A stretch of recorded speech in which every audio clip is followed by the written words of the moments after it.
Il y a une vidéo actuellement qui tourne sur internet. Je ne sais pas si tu as vu cette vidéo, mais ça se passe au Sri Lanka, où le peuple est en train d'envahir, le palais présidentiel, et le peuple a réussi à faire fuir le président.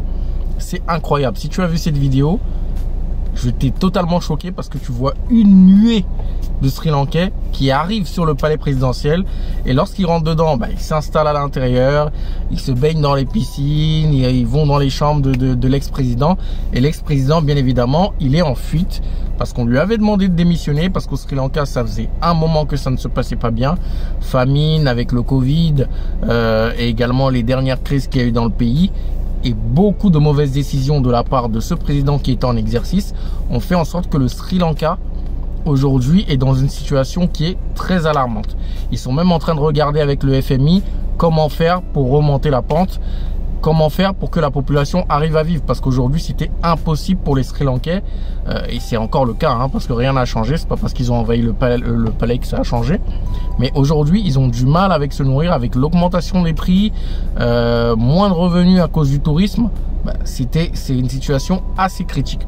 Mais en regardant ces vidéos, justement, j'ai pensé à nous, les Africains, et quand j'ai regardé ça, bien sûr ça ne va pas forcément arranger tout de suite la situation au Sri Lanka, mais je me suis dit, ils ont quand même eu, entre guillemets, excusez-moi du mot que je vais employer, les couilles d'aller et d'envahir le palais présidentiel.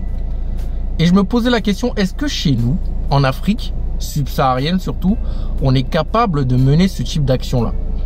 Et je me suis posé pendant longtemps, j'ai posé même des questions à mes amis, je me suis dit, regardez ce qui s'est passé, est-ce qu'on est réellement, nous, capables, avec tout ce qu'on subit, avec tous les présidents qu'on a eu, des présidents qui sont là depuis 30 ans, qui font en sorte que la population reste la tête dans l'eau, il n'y a aucune amélioration, il y a même des pays qui empirent. Pourquoi nous aussi on ne se révolte pas?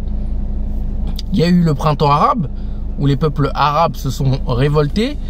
Il y a eu plein de révoltes. L'Europe, on les connaît, c'est un peuple de révolutionnaires, la prise de la Bastille, les manifestations, les grèves, tout le temps. Au Sri Lanka, et aussi ils ont su se réveiller.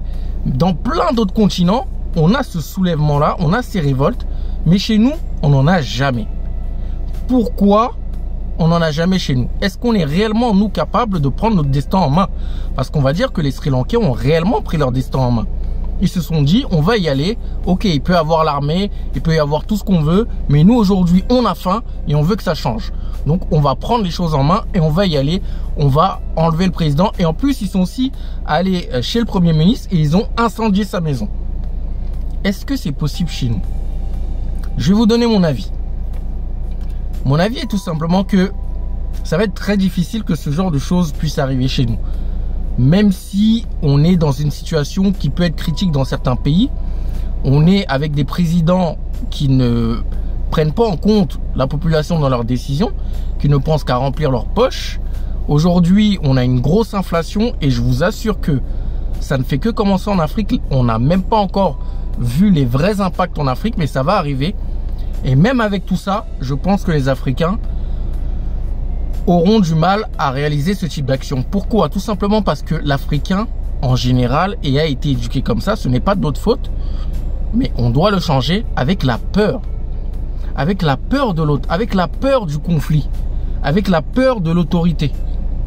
C'est-à-dire que dès qu'on a une autorité en face de nous, on a toujours la peur.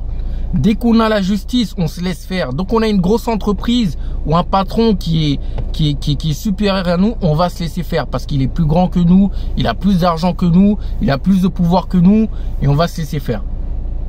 C'est la différence entre les Occidentaux et les Africains, parce qu'ici les Occidentaux, peu importe qui vous soyez, et surtout avec les réseaux sociaux aujourd'hui, on est capable de vous afficher sur les réseaux sociaux, on est capable de se défendre, on est capable d'aller faire des manifestations.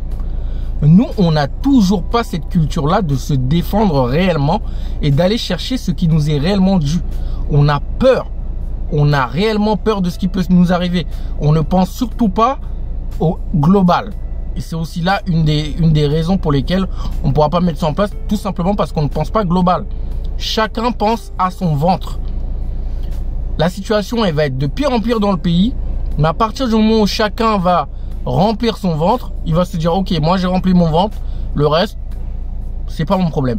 Si on pensait différemment, si on pensait réellement communauté, je pense qu'on aurait eu quelques évolutions depuis quelques années avec les présidents qu'on a et dans certains pays. D'accord? Donc c'est le parallèle que moi je voulais faire aujourd'hui dans cette vidéo, c'est entre le Sri Lanka et les Africains.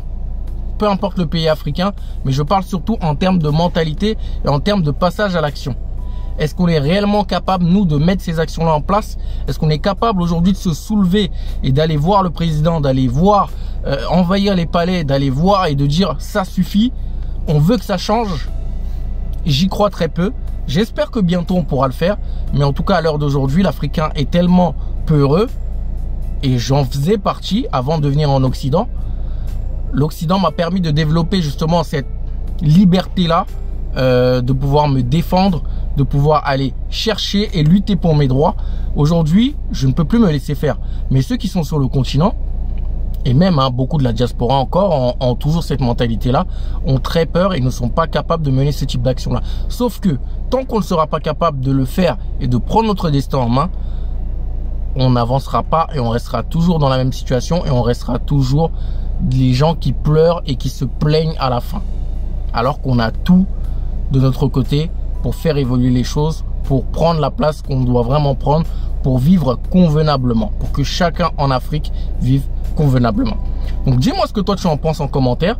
Dis-moi si nous on est réellement capable et surtout dans ton pays à toi, est-ce que tu penses qu'on est réellement, la population est capable de se lever, de se soulever et d'aller prendre son destin en main? Et qu'est-ce qui nous empêche réellement selon toi de le faire? Ça m'intéresse que tu me le dises en commentaire. On se retrouve pour une prochaine vidéo. Porte-toi bien d'ici là et n'oublie pas que nous sommes tous des multi-billionnaires mind. Bye.